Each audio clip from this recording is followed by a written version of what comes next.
여러분, 마귀는 마음 사냥꾼, 영혼을 사냥하는 사냥꾼입니다. 지금도 지옥불로 데려가기 위해서 마귀는 쉬지 않습니다. 그래서 우리도 쉴 수 없습니다. 그래서 우리는 예배하고 기도하고 전도하고 하나님 앞에 계속 쉼 없이, 하나님이 쉬지 않으시니까 마귀도 쉬지 않아요. 그러니까 우리도 쉼 없이 오늘 밤 하나님을 더욱 뜨겁게 만나시기를 축복합니다. 마귀는 마음 사냥꾼이라고 제가 지난 주일 말씀드렸습니다. 반대로 마귀를 뱀 사냥꾼도 있습니다. 여러분, 뱀은 변온동물입니다. 그래서 습한 데서 살다가 숨어 있다가 어느 날 빛을 받으러 나옵니다. 이게 참 신기한 게 영적인 세계도 그런데 실제 뱀, EBS에서 보면 영상 준비해 주세요. 이게 참 신기한 게 영적인 세계와 물리적인 세계가 이렇게 통할 때도 있어요. 한번 봐보세요.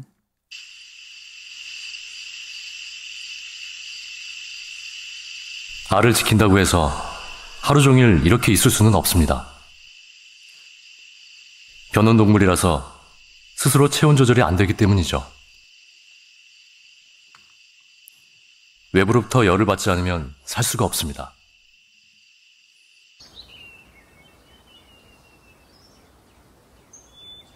빛에서 에너지를 얻어야 움직이고 먹고 싸웁니다.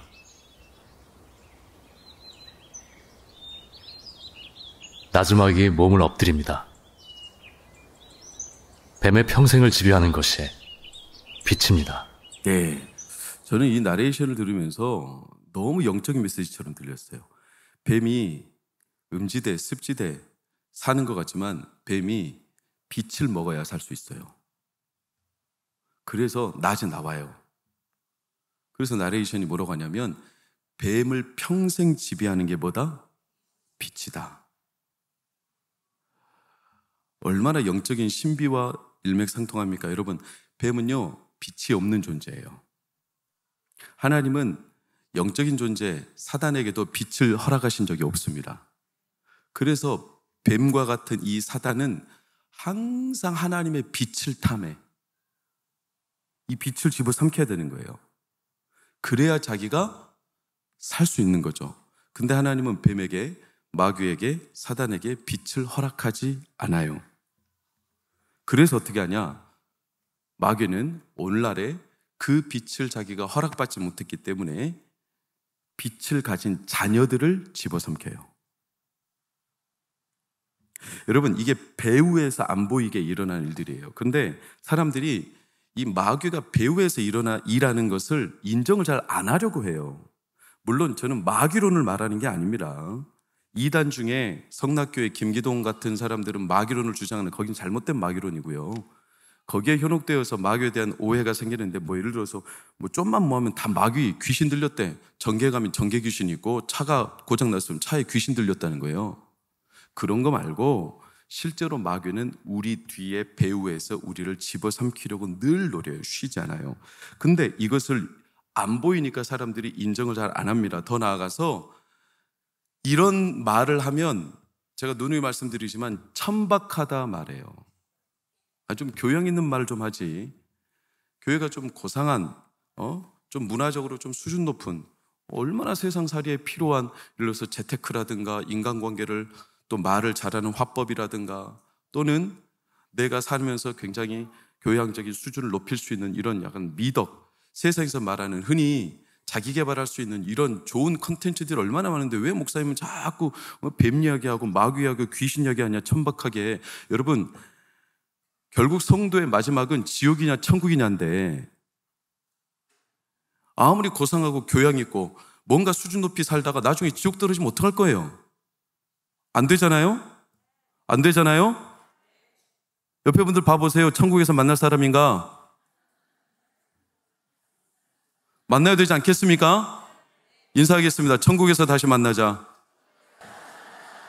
이게 우리 인사가 돼야 되지 않겠습니까? 근데 자꾸 이런 얘기를 하면 좀 이상하게 생각해요. 신비주의처럼. 여러분, C.S. 루이스라는 기독교의 영국의 유명한 지금까지도 그 사람을 초월하는 사람이 없을 만큼 지성 중에 지성이죠. C.S. 루이스가 그런 말을 했어요. 만약에 마귀가 인간 삶의 배후에서 어떤 전략과 배후에서 일하는 것을 부정한다면, 부정하는 사람이 있다면 이미 그 사람은 마귀의 덫에 걸려있는 사람이다. 여러분, 다윗의 삶이 어느 날부터 마귀가 들락날락한 거예요. 다윗의 삶에. 사무엘하 11장 27절로 보면 그 일이 여호와 보시기에 악했다. 자, 사람들이 볼 때는 악하지 않았어요. 절대 권력에 있는 왕으로서 가능한 일이었어요. 아니, 그래도 무방했어요. 밧세바를 범한 사건이. 죄송하지만 왕으로서는 충분히 그럴 수 있어요. 사람들이 볼 때는 전혀 불가능한 일이 아니었어요. 그러나 하나님의 눈에는 악해 보였다. 하나님의 눈에는 마귀가 보였다는 거예요. 보시기에 좋았더라. 창세기 1장. 근데 다윗은 보시기에 악했더라. 좋았더라는 하나님의 목적에 그대로 부합해서 화살을 쏘았는데 관역의 정중앙에 박혔더라. 이게 보시기에 좋았더라. 보시기에 악했더라는 관역에서, 목적에서 벗어나 버렸더라. 그러니까 하나님은 다윗의 이 순간에 마귀가 배후에서 조작하고 일하고 영향력을 행사한다는 것을 하나님이 꿰뚫어 본 거죠. 그러니까 다윗이 3장 1절 시편 이렇게 말해요. 빨간색 시작. 내 대적이 왜 이렇게 많은가? 라고 말하는 대적은 쉽게 말하면 의도, 의중을 알 수 없는 감춰진 사람들의 이 의중에 쌓인 사람들이 너무나 많다. 이 사람이 내 아군인지 적군인지 모를 사람들이 너무나 많다는 뜻이에요. 이번 주 주일날 설교가 다윗이 압살롬에게 쫓겨서 도망가는 현장인데 그 도망 피란길에 다윗이 만나는 사람들이 여러 명 있어요. 예를 들어서 아히도벨, 후세, 또 시바, 시므이 이런 사람들이 있는데 이 사람들이 다 접근해서 다윗한테 어떤 사람은 떡을 주기도 하고 동행을 요청하기도 하고 또는 다윗에게 흙을 날리며 저주하는 사람도 있어요. 그런데 문제는 뭐냐? 그 사람이 누가 아군인지 누가 적군인지 이걸 판단하기가 쉽지 않아요. 그 배후에 어떤 의도가 있는지 이건 참 어려운 일이에요. 마귀는 그렇게 감춰요.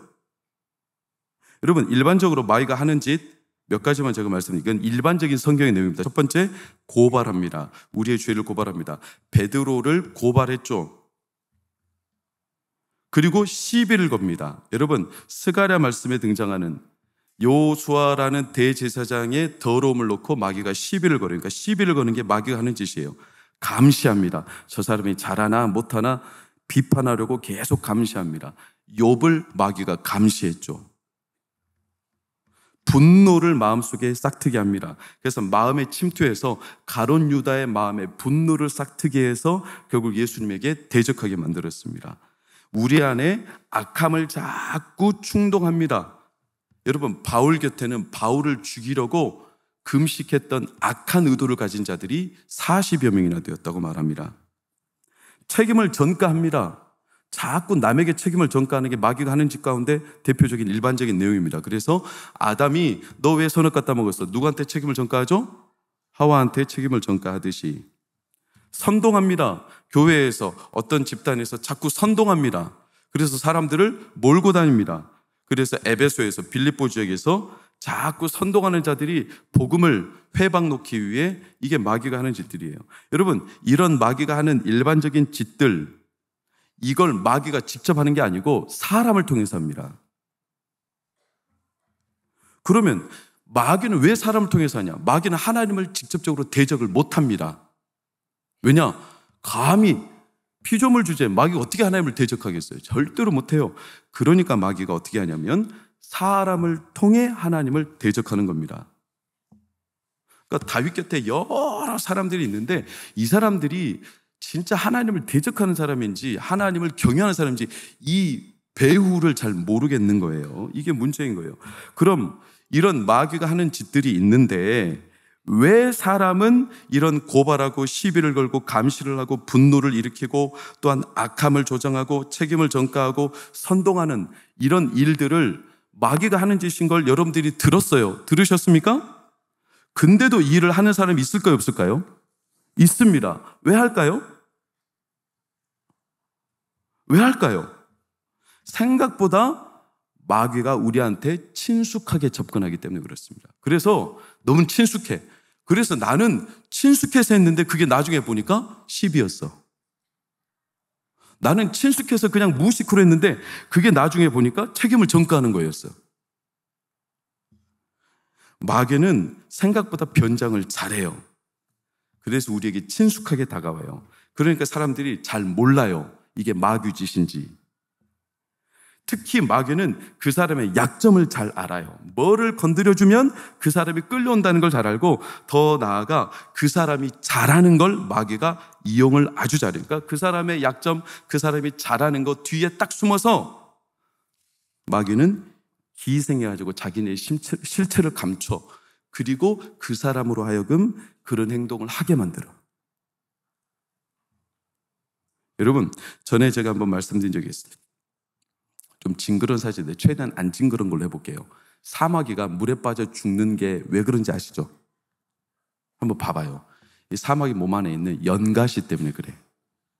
사마귀 몸에 연가시가 들어가거든요.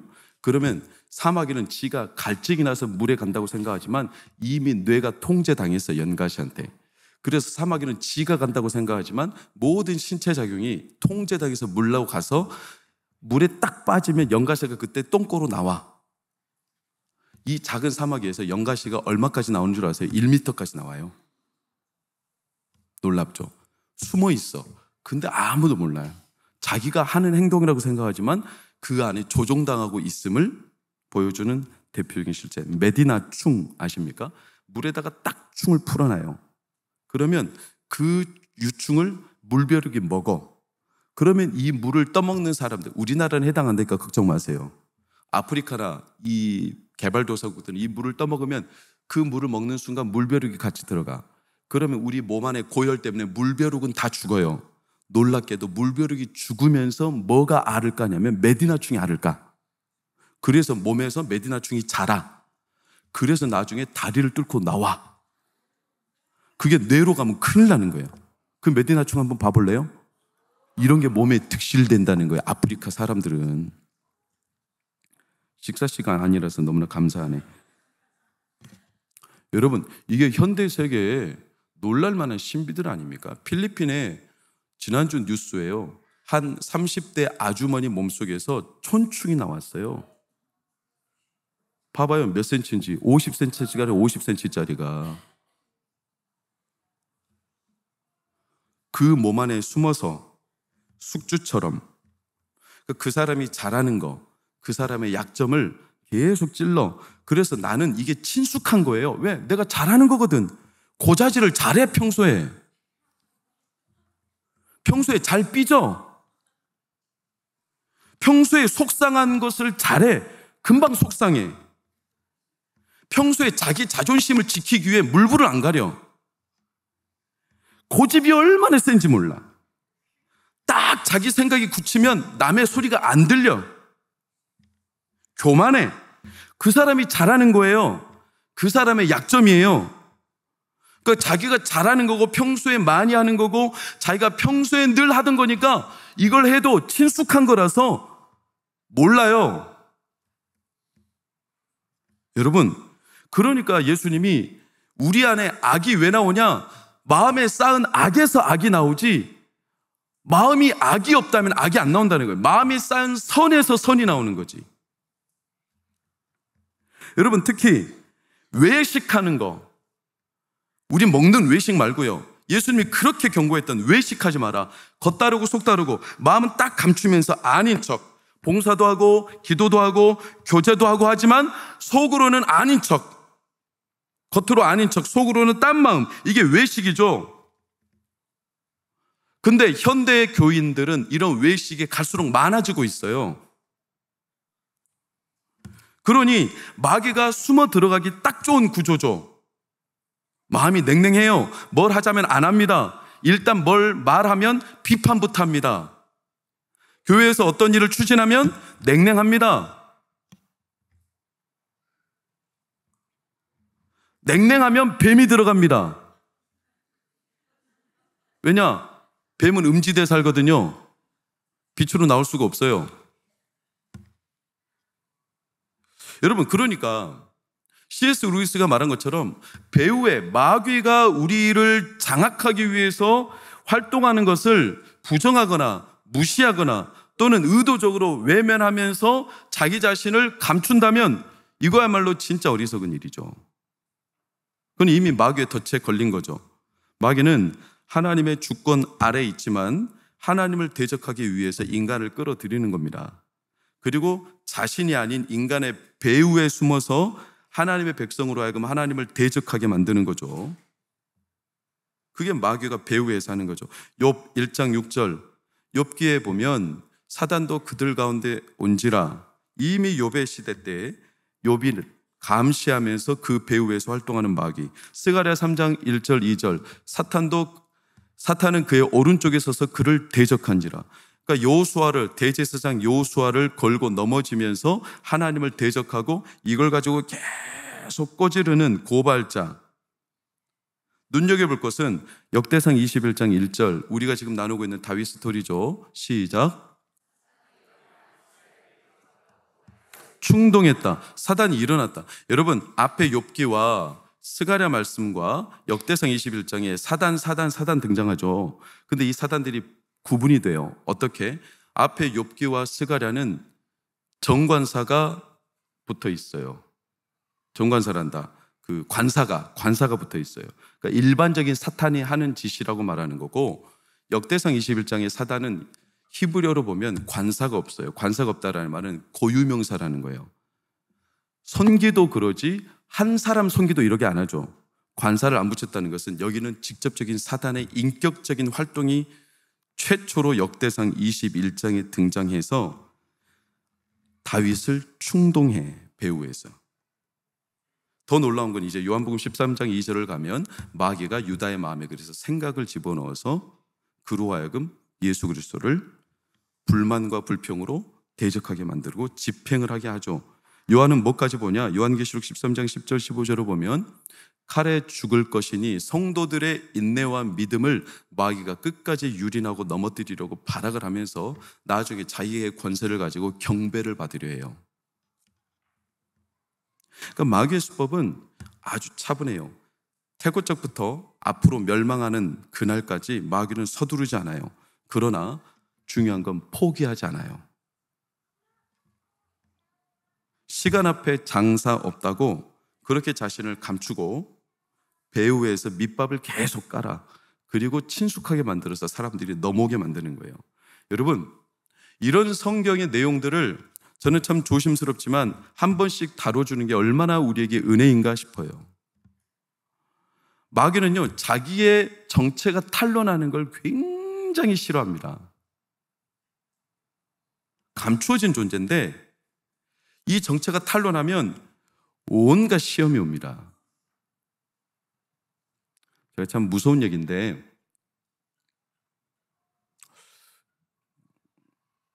제가 청년 때 유재평 목사랑 함께 했던 시절인가 제가 생각. 그때 당시 우리 한국에 이 뮤지컬계에 기독교 문화 사역을 하는 마국간이라는 공동체가 있었는데 이 마국간이라는 뮤지컬 기독교 문화 단체가 그 단장을 제가 친하게 잘 알아요. 근데 그분이 많은 뮤지컬을 썼어요.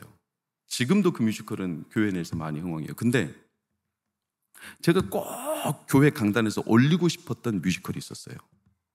그게 뭐냐면 루시퍼였어요.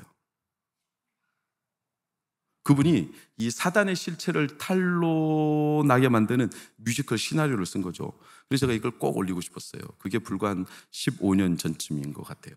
근데 제가 이거 올리고 싶어서 그분을 직접 만났고 수소문해서 그분에게 가가지고 이 시나리오, 음악 그리고 모든 필요한 장치들을 다 구하려고 만나서 그분의 가정까지도 갔어요. 놀라운 얘기를 들었어요. 루시퍼를 딱 시나리오로 쓰고 모든 완료를 했는데 그분의 증언이 그래요. 그날 밤 이유도 없이 사무실이 불나가지고 싹 다 사라져 버렸다는 거예요. 그래서 없어요 이제 루시퍼가. 물론 우연이겠죠? 근데 저는 그분하고 이야기 나누면서 한 가지 분명한 섬광처럼 확 지나가는 게 있어요. 그게 뭐냐? 사단은 자기 정체가 탄로나는 걸 되게 싫어해요. 그러니까 여러분, 오늘 이런 내용을 여러분에게 전할 수 있다는 것도 저에게는 참 조심스러운 얘기지만, 여러분들이 이런 내용을 들을 때 두려워하지 마시고 마귀의 세계를 인정하시기를 바랍니다. 그래야 마귀를 대적할 수 있습니다. 부정하고 인정도 안 하는데 마귀를 대적할 수 있을까요? 없습니다. 야고보는 분명히 말했어요. 마귀를 대적하라. 그럼 알아야죠. 실체를 알아야죠.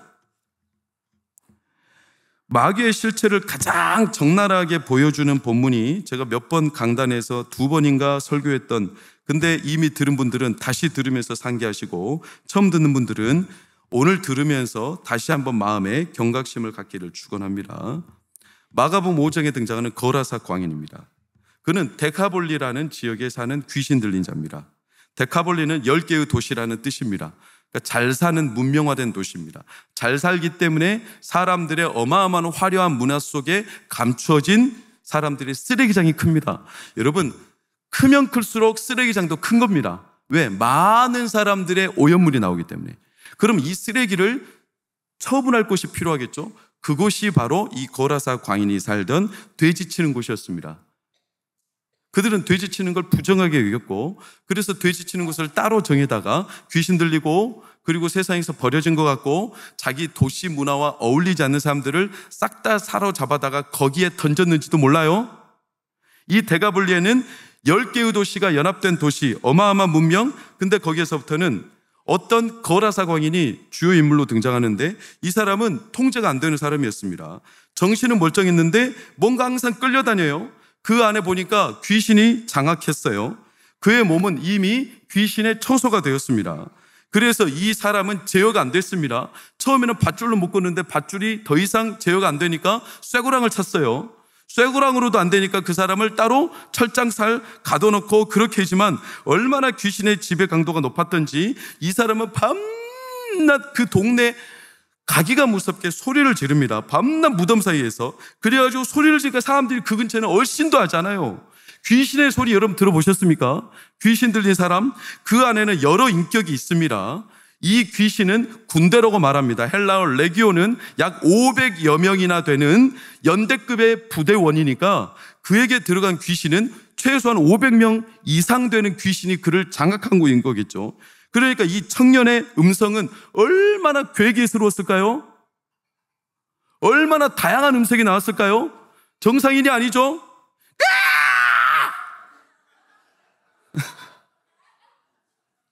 지금 너무나 긴장한 것 같아서. 보통 귀신 들린 사람은 자기 안에 또 다른 자가 있다는 것을 압니다. 이걸 제가 강력하게 말할 수 있는 이유는 제가 초등학교 4학년 때 귀신 들렸다는 게 잘 모르는 사람이 없기 때문에 그래요. 제가 귀신 들렸을 때 내 안에 다른 게 있다는 걸 저는 엄정하게 느꼈습니다. 그리고 그 자아가 내 정신을 계속 사로잡는다는 것도 느꼈습니다. 어떻게? 두려움과 공포로. 그래서 제가 그때 얼마나 무서웠던지, 엄마에게 울며불며 뗐으니까 엄마는 저를 그렇게 빗자루로 두드려 팼는데도 불구하고 이 통증이 느껴지지 않을 정도로 내 감각은 점점 이렇게 잃어가고 있었던. 지금 귀신 떠났으니까 염려하지 마세요. 그 거라사 광인이 멀리서부터 와요. 6절 7절을 보면 쫙 당신이 나와 무슨 상관이 있습니까? 떠나라는 겁니다. 9절 10절을 보면 네 이름이 뭐냐? 군대입니다. 레기온. 네, 많다는 뜻이죠. 고대 영적 세계, 고대 영적인 세계를 참고한 도서들을 보면 보통 귀신을 축사할 때 축사하는 사역자들의 가장 중요한 관건은 귀신의 이름과 실체를 밝히는 겁니다. 그래야 귀신이 자기 실체가 탄로나서 더 이상 머물 수가 없죠. 예수님이 귀신을 물었어요. 네 이름이 뭐냐? 그럼 이제 더 이상 머물 수가 없어요. 군대입니다. 레기온. 나가라. 15절 16절을 보니까 귀신 들렸던 자가 9절 10절 나가라 했더니 드디어 귀신이 나갔죠. 그러나 10절을 보면 자기를 어떻게? 그 지방에서 내보내지 마시기를 끝까지 간구했습니다. 자기는 거기가 좋은 거예요. 이미 자기가 장악하고 있던 땅이죠. 그런데 나갔어요. 그럼 이제 15절 16절을 보면 귀신 들렸던 자가 나갔기 때문에 사람들이 기뻐하고 축하해 줘야 되는 게 당연하지만 사람들은 그것을 두려워했습니다. 그리고 더 놀라운 것은 귀신이 들렸던 자가 당한 것을 보면서 이 사람들이 벌벌 떨며 어떻게 했을까요? 17절, 그 지방에서 나가라고 합니다. 이게 성경의 유희인데 그 지방, 귀신이 그 지방에서 떠나지 못하도록 해 주십시오. 이 말은 귀신이 그 지방에 남으려면 누가 나가야 됩니까? 예수님이 나가야 되는 거죠.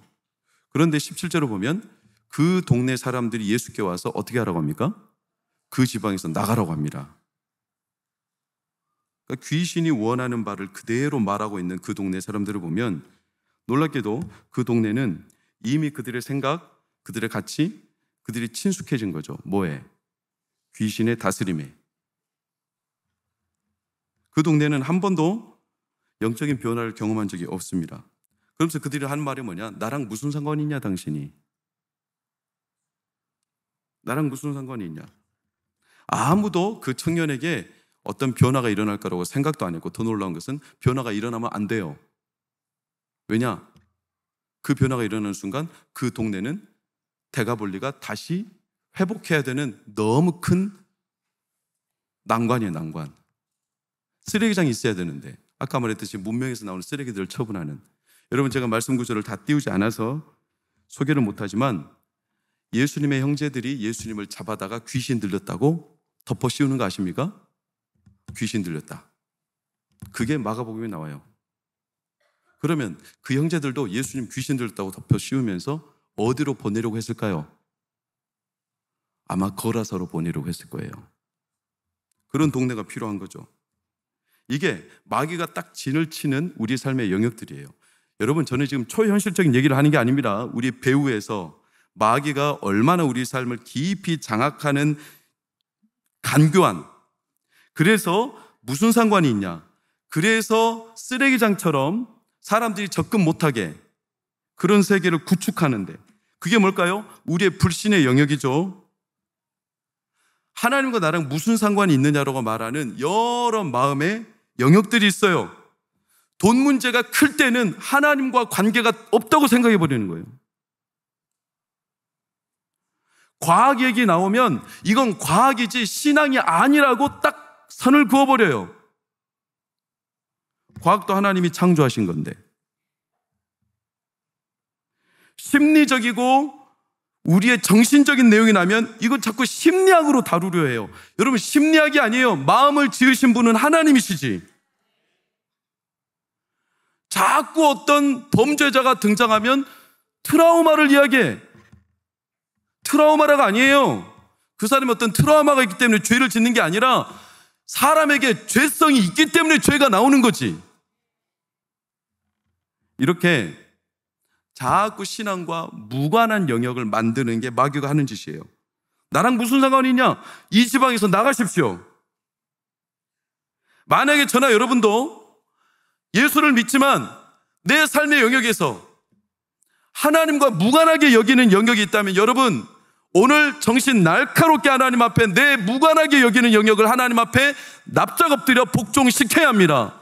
그게 여러분의 자존심의 문제라면, 그게 여러분이 평소에 입술에서 떠나지 않는 불평의 문제라면, 여러분 평소에 고자질하는 문제라면, 그게 항상 여러분이 편하게 하는, 익숙하게 하는, 여러분들이 습관적으로 하는, 그래서 이게 죄인지도 모르고 그냥 이제 너무나 친숙하게 하는,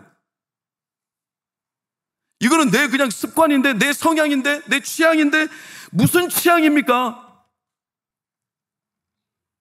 하나님의 형상으로 온전하게 지어진 우리가 형상 외에 다른 취향이 있을 수 있습니까? 그렇게 친숙하게 마귀는 숨어서 배후에서, 오늘날 그런 뚜렷한 한 가지들이 뭐냐면 동성애입니다. 또 동성애냐? 동성애는 어쩔 수 없어요.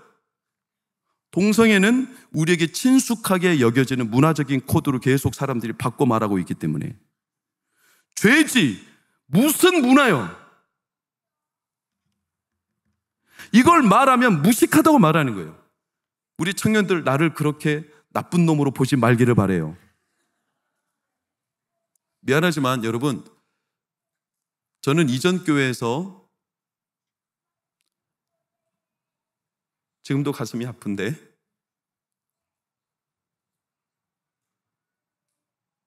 트랜스젠더를 꿈꾸던 남학생을 지도하다가 결국 제가 못했어요. 그 학생이 그 교회에서 트랜스젠더가 되기를 바라는 것은 저 외에 2사람뿐이었어요. 제가 몇 번 만났어요. 탄원까지 해보고 탄식해보고 붙들고 그 트랜스젠더에서 돌아왔던 최요나 목사님이라는 분하고 연결도 해보고 백방으로 뛰었어요. 결국 못했어요. 그리고 그는 토론토로 넘어갔어요. 왜냐하면 토론토는 동성애의 천국이니까.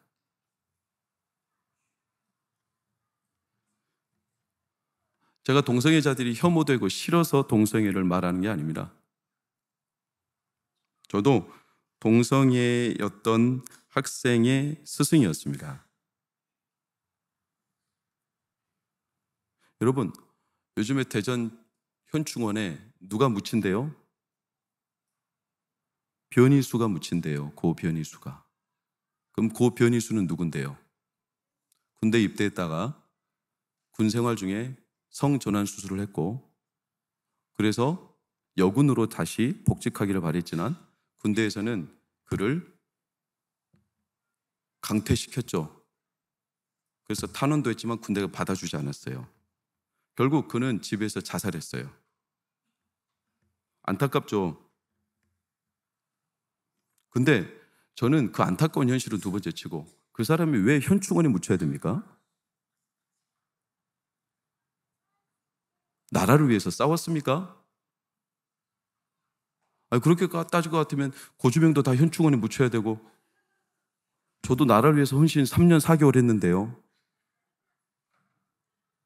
이 자리에 나라를 위해서 헌신하지 않은 남자들이 어디 있어요? 다 나라를 위해서 헌신했지. 그 사람은 뭘 했길래 현충원에 안장시켜주는 순직으로 인정해요. 순직이 뭔 줄 아십니까, 여러분?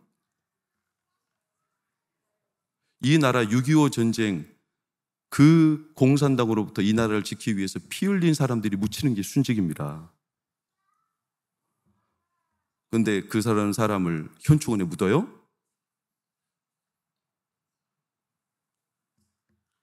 근데 그렇게 만드는 국방장관은 뭐고, 그렇게 자꾸 분위기를 끌고 가는 사람들이 있어요. 친숙하게. 여러분, 그러면서도 기독교인들은 이제 어쩔 수 없다 말해요. 그래서 동성애 영역은 우리가 손댈 수 없는 영역, 이렇게 말하죠. 그건 거라사지방이나 똑같아요. 장로회 신대학교 서총명 목사 안수는 못 받았죠. 교단에서 거절했어요. 홍다은 이화여대 기독교학과 학생 2사람이 설립한 신학교가 무지개 신학교, 동성애를 위한 신학교죠. 아니, 왜 신학을 하고 동성애를 위한 신학교를, 그렇거든 그냥 동성애자들로 들어가서 동성애 학문을 연구하지, 페미니즘을 연구하고, 왜 자꾸 신학을, 저는 그 사람들이 성경을 제대로 알까 싶어요. 여러분, 이런 것들은 딱 어디에 정확하게 진단을 해요. 로마서 1장 23절 27절을 보면, 보십시오. 로마서 1장 23절 27절. 하나님의 영광을 우상으로 바꾸는 일들이 일어난다는 거예요. 마음의 정욕대로 해서 몸을 서로 욕되게 해서 진리를 뭘로 바꿔요? 거짓 것으로. 여러분, 진리를 거짓으로 바꿀 수 있어요, 없어요? 근데 왜 바꿀까요? 친숙하니까 그래요. 그래서 가짜가 진짜 같고 진짜가 가짜 같은 거예요. 자꾸 동성애 주면 동성애가 진짜 같고 이성애자는 가짜 같아. 이상한 사람처럼 보이고, 선이 악처럼 보이고 악이 선처럼 보이는 거예요. 이게 친숙함의 마귀의 전략 수법이죠. 그래서 피조물을 더 경배하는 일들이 부지기수 일어나고, 그래서 나오는 결론이 단적이죠. 로마서는 피해가잖아요. 26절 27절 보세요. 부끄러운 욕심을 그대로, 여자들이 순리대로 쓸 것을 바꾸어 영리로, 레즈비언들을 말하죠. 27절, 남자들도 순리대로 여자 쓰기를 버리고 서로 향하여 음욕이 불릴 듯 남자가 남자도와 더불어 부끄러운 일을 행한다. 게이들을 말하죠. 성경은 단 한마디도 예외 없이 피해가지 않고 정확하게 진단하고 있어요. 그런 거라사, 마귀가 딱 친숙하게 배후에 숨어서 괜찮은 것처럼 우리의 약점, 내가 잘하는 거, 자주 대하는 거, 내가 자꾸 내 삶의 습관처럼, 취향처럼, 성적 취향. 여러분, 그나마 좀 감사한 것은 동성혼을 적극적으로 찬성하는 대법관 후보자 4명이 다 탈락했다는 거예요. 아직 2사람 남았어요. 탈락해 주기를 기도해 주십시오. 또한 한 가지는 뭐냐면, 이라는 사람 기본 법안이라 해가지고 민주당 김주영 의원이 발의를 했는데, 성적인 차별을 하면 안 된다라는 근로자들에 대한 법안이 있어요. 근데 이걸 뭘로 바꿨냐면 성이라는 단어를 뭘로 바꿨냐면 젠더로 바꾸고 있어요. 젠더로. 젠더라는 건 뭐냐면 쉽게 말하면 내가 생각하는 성이 성이다. 이게 젠더예요. 이걸로 바꾸고 있어요. 이 법안을 발의를 했어요. 계속 친숙하게. 어차피 그러면 성도들은, 교회들은 이제 안 됐어. 대선을 꺾였어. 거기는 거라사 지방이야. 여기는 우리가 영역이 닿지 않는 곳이야. 이렇게 친숙하게 마귀는 자기 진을 딱 쳐놓고 거기에 접근하지 못하게, 여기는 이미 끝난 문제. 그래서 수면 아래 숨어버려서 마귀는 우리에게 이거는 이제 문화적인 거지, 이거는 취향인 거지, 이거는 뭔가 신앙적인 게 아니라 코드가 다른 것 뿐이지, 이렇게 마귀는 아주 교묘하게, 그런 고라사 지방에 예수님이 가셔서 마귀의 존재를 드러내셨고, 이게 결코 그 광인에게 있어서는 안 되는 존재라는 것을 예수님이 선포하신 겁니다. 그래서 그 고라사 광인에게서 귀신을 떼어놓으신 겁니다. 이 감추어졌던 귀신을. 그래서 어떻게 하시냐? 마가복음 5장 19절 20절을 보세요. 너는 이제 가족에게 알려라. 뭐를? 이게 더 이상 하나님의 무관심한, 상관이 없는 영역이 아니라 이조차도 하나님께서 다스리시는 영역임을 알려라. 대가볼리에 뭐하라? 전파하라. 이게 뭐냐? 케루소, 복음을 전하다.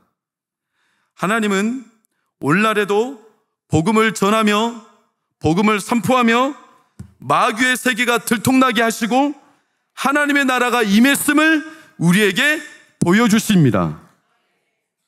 우리가 마귀를 구별해서, 배후에 숨어있는 마귀를 우리가 구별해내는 게 아닙니다. 우리는 못해요. 그걸 부정한다고 마귀의 세계가 사라지는 것도 아니에요.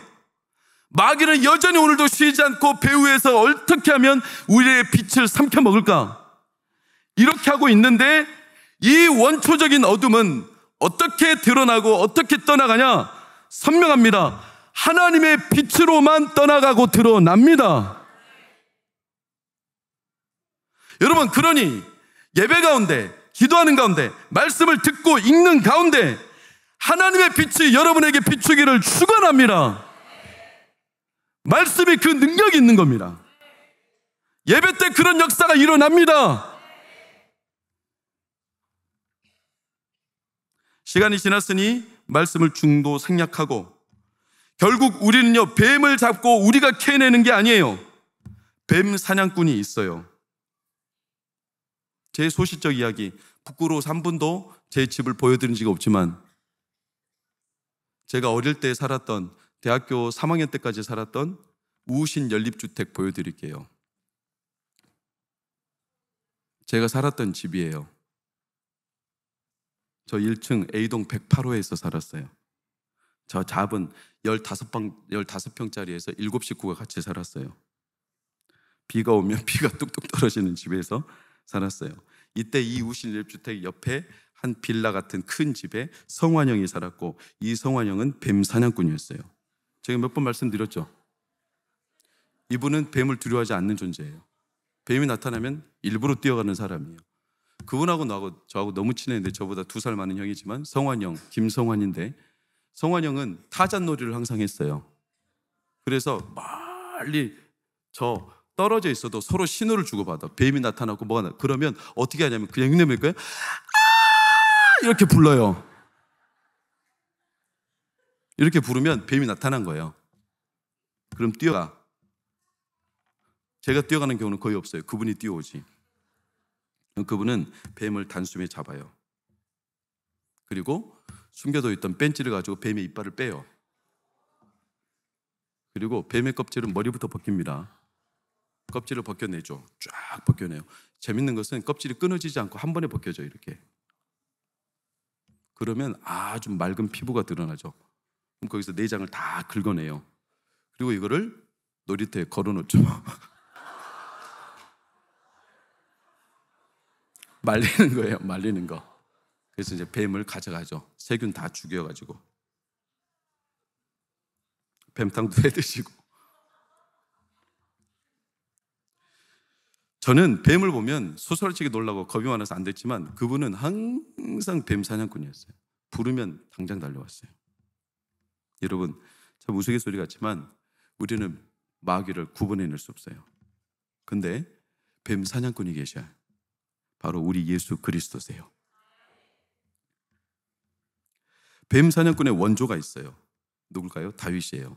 성경은 놀라운 신비를 갖고 있어요. 사무엘상 17장 5절을 보면 다윗이 적수로 맡았던 골리앗은 뭐를 입었습니까? 비닐 갑옷을 입었다고 그래요. 이 비닐이라는 뜻은 카스케세트라는 단어인데 이게 구약에 딱 7번 써요. 이 비닐이라는 단어는 딱 7번 써요. 어디만 쓰이냐? 항상 파충류, 물고기에만 쓰이는 거예요. 에스겔 29장 3절 4절을 보면 애굽왕 바로에 대해서 큰 악어라고 비유하면서 네 비늘이라고 2번이나 언급을 말하고 있어요. 이 두 구절이 공통점이 있어요. 둘 다 골리앗, 애굽왕 바로 사람인데 비늘을 갖고 있다는 거예요. 이건 의미심장한 영적인 해석이 있어요. 그게 뭐냐? 다 마귀를 상징하는 하나의 해석의 관점이 있어요. 근데 이 마귀의 이정표를 할 수 있는 골리앗을 다윗이 사무엘상 17장 46절 어떻게 합니까? 내 목을 베고 새와 땅의 들짐승으로 주어. 그 뱀의 비닐을 입었던 골리앗을 다윗이 사냥해버립니다.